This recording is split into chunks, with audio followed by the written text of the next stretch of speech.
Uke dans cette position. Regardez bien, vous avez compris. Alors ça peut être un entraînement, mais ça ne peut pas être, c'est pas efficace. Ça peut être beau, parce que ici je peux, là, mais lui, déjà, il me mettra un yokogiri, un coup dans la tête, etc. D'accord? Donc quand il attaque, automatiquement ici, je vais chercher à aller au contact.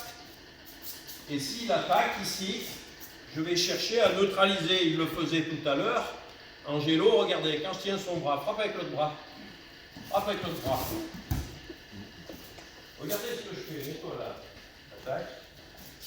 Regardez, les possibilités qu'il a, c'est ce bras, cette jambe. Je la neutralise. Ce bras-là, mais de l'autre côté, il peut. Vas-y, l'autre côté, le bras. Non, l'autre côté. Sauf qu'il ne peut pas parce que je tire ce bras ici. Après, j'ai plus qu'à m'en débarrasser. Vous voyez, dans ma position, je neutralise toutes ces possibilités, mais lui va trouver autre chose. Il n'est pas idiot. Ça va durer quelques secondes, le temps qu'il soit coincé. Je vais profiter de ce temps pour le neutraliser. D'accord? Vous voyez que c'est complexe le karaté-do. C'est pas que je fais mon truc, je fais mon maigiri. Non, c'est une stratégie et une conscience de ce que peut faire l'autre. Bon, c'est bien. Alors, donc toujours dans l'idée, quand vous faites un uke, vous pouvez très bien aller chercher son... Non, vous pouvez très bien aller chercher son attaque. Chercher son attaque ici. C'est-à-dire que je ne vais pas attendre son attaque, je vais la chercher avec mon uke, ce qui me permet différentes possibilités, mais par exemple, d'utiliser le corps ici, j'utilise le corps là. C'est-à-dire j'utilise tout le corps pour pouvoir être efficace. Vous savez que le corps, c'est beaucoup plus puissant que les bras. Ah ben les bras, c'est les bras. Si je fais du bodybuilding, j'aurai un peu de force, mais j'aurai jamais autant de force qu'une femme, elle est plus puissante que moi si elle utilise son corps. C'est sûr. On le sent, dès qu'on bouge avec le corps, on a une puissance qu'on n'a pas avec les bras. Donc là, vous allez chercher, là je fais un uke main ouverte, un kyaku ici. Bien sûr que j'ai la possibilité, excuse, ça va là. Bien sûr que j'ai la possibilité de le prendre en étau ici ou de rentrer là. Peu importe ce que je choisis, j'ai plein de possibilités.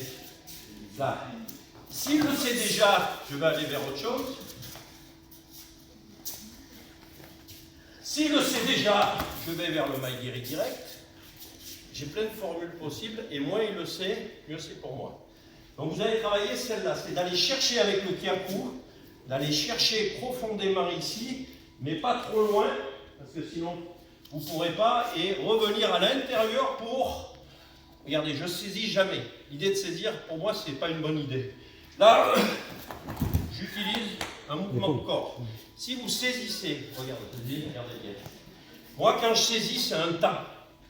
Ça veut dire que j'ai dépensé un temps, et lui, pendant ce temps de saisie, qui est un temps, il a agi. Alors que si je suis sans la saisie, là, j'ai plus de temps intermédiaire, je peux rentrer tout de suite. Là. Allez chercher, presque il est à sa hanche, vas-y. Il est presque à sa hanche, le uke, et je le dévie. Là, je dévie le uke. On est d'accord? Quand je fais ça, si le mec est vachement costaud, je peux même balayer la jambe d'appui. Et alors là, même un costaud, il part. Non, je vous assure, c'est sûr. Alors, vous ferez ça.